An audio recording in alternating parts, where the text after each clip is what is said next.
Shropshire Day 3.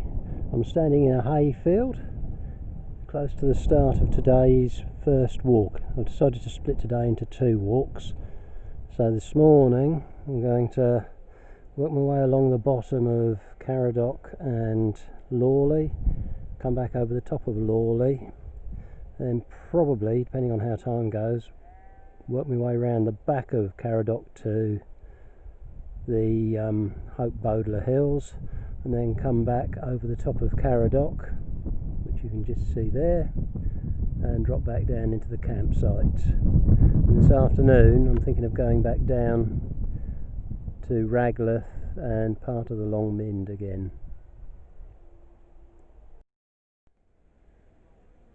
Shropshire is full of geological interest, and this little area here, known as Comley Quarry, is no exception.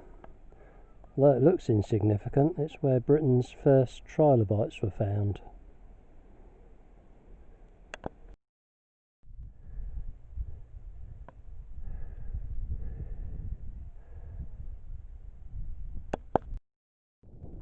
I've been going for about an hour now, and I'm on the main spine of Lawley. A bit like a dragon's back, it undulates after quite a sharp initial climb.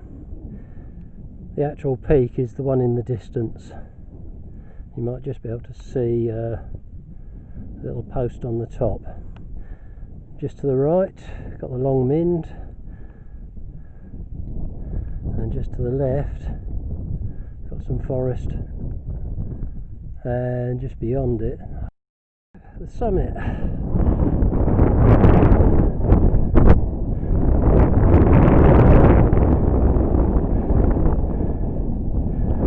Post that used to have a weather vane on top, and in the background, Caradoc.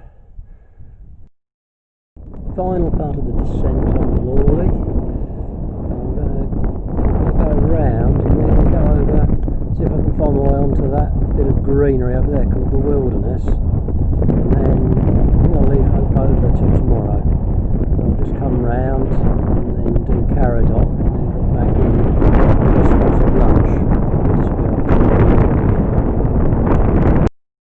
All the way around the Wilderness.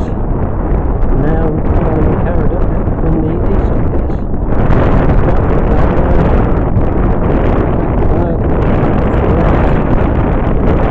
The ridge to the top.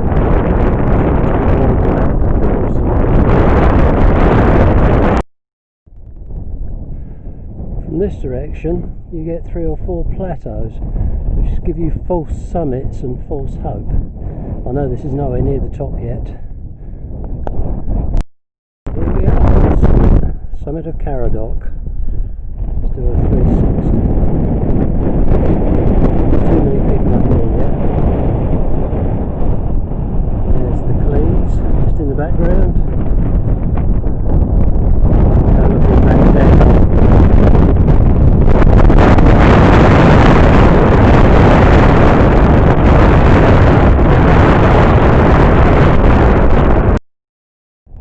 Drop off to the west of the summit, you can see there's earthworks. I'm actually standing in what looks like an old dry moat. Just going to pop up onto the side wall now, and yep, I'll just zoom in, and that's the farm and campsite. My tent is between the two white caravans. Okay, in the background there we've got Ragleth Hill, which is this afternoon's first target. And then from the far end of that I'm going to work my way back up onto the Long Mynd and then back round to Carding Mill. Well, I reckon that's the best view I've ever had of Church Stretton, so Ragleth is the place to go for that. And you can see Carding Mill Valley going up behind it, the big valley, which is where I'm parked. Come round and you can just see Caradoc peeping over the edge of the hill. Ragleth is quite a long ridge. I'll be honest, I'm not quite sure which point is the summit. I might be standing on it It's taken a little while to get here. But if I turn around and face the other way, whee, it carries on down and back up again. Another summit with a pole on. But whatever, it's a fantastic little ridge. That two old ladies who were walking up here, and one of them said it was her favourite climb, favourite walk in the world. So that's a pretty good recommendation. When I've finished, I'm going to drop down and work my way back up Ashes Hollow, which is the valley that I'm looking at, pointing at now. And that'll take me all the way up, almost to Pole Bank, and I can come back down Carding Mill from there. I'm now in Ashes Hollow. I think it could be quite an apt name today with the sun scorching down, although hopefully there won't be a pile of ash at the end of it. Just passed through a campsite that was full, so I've certainly chosen the right place with only myself and a couple of caravans. I'll probably be going along this path now for about an hour. The valley has narrowed very quickly. There's a nice bubbling brook. Always makes a valley more interesting, I think. It certainly is a lovely valley. It's a while since I last came up here, so I've forgotten what it was like.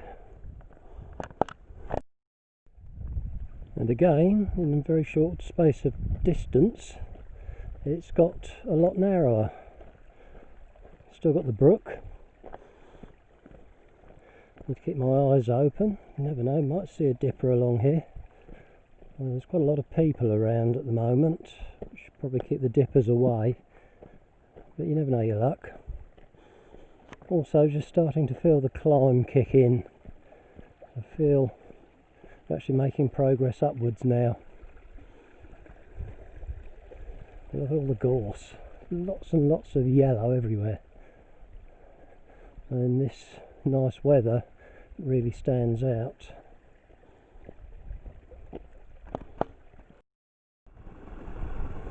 Even narrower still.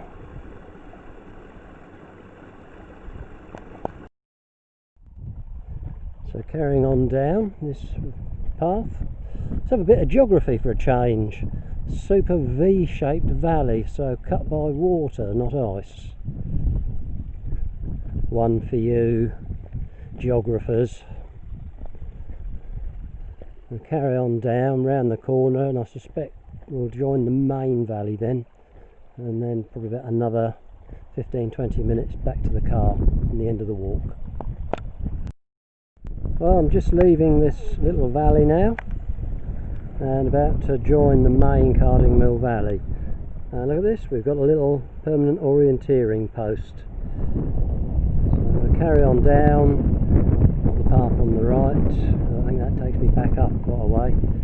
Carry on down and should pass through the various car parks and be back at the car in about 20 minutes, I reckon.